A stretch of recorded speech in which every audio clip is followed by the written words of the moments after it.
Assalomu alaykum. Sizlar bilan g'oyibona ko'rishib turganimdan xursandman. Biza bugun sizlar bilan oshirma xamir qalib somsa qilamiz. Issiq yegulik juda ham yaxshi chiqadi. So'q kunlarda bolajonlarimizni qornini to'q tutadi. Biza oddiy oshirma xamir qilamiz. Uni hammanglar bilasizlar. Drojaga men apara qilib olgan edim. 15 minut turgandan keyin u ko'p ichib chiqadi. Keyin o'shanga sekin-sekin yog', un solib xamir qilib olamiz. Xamirlarimiz yumshoqqina, ja yumshoq emas, qattiq emas, o'rtacha bo'ladi.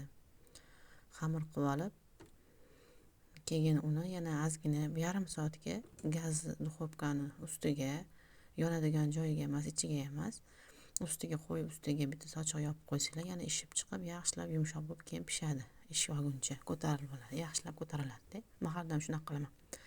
Mana xamirimiz tayyor bo'ldi. Endi uni paket o'rab, ustiga sochiq yopib, gaz ustiga qo'yib qo'yamiz. Keyin men farshlarini to'g'rab qo'ygan edim. Men uyda bor masallardan qildim. Xohlasanglar qiyma, pomidor, bolgarskiy, sir qilib qilsanglar o'sha zo'r chiqadi. Menda unaqa mahsulotlar qolmagan edi. O'shaning uchun bor mahsulotdan qildim. Xo'p, bu bitta somsamizni go'shtli qildim, bittasini to'g'ri go'shtli qildim. Bir xil to'g'ri go'sht yoqtirmaydi, bir xil mol go'shti yoqtirmaydi. O'shaning uchun ikki xil qildim. Sir bo'lsa o'sha zo'r chiqadi. Sirni ham to'g'rab, to'g'riligini ichiga soldim. To'g'rili yoqadi menga sirligi. O'shaning uchun sirligini soldim. Unisiga aralashtirib. Bu orada bizning anaqamiz ham, xamirimiz ham ko'tarilib, ancha o'ziga kelib qoldi. Tezroq ko'tariladi deb shunaqa qilsanglar. Mana ko'tarib oldi. Endi xamirimizni 3 ta bo'lakka bo'lamiz. Menda ko'proq qilib qo'yibman. 2 ta bo'lak qilsanglar ham bo'ladi sizlar.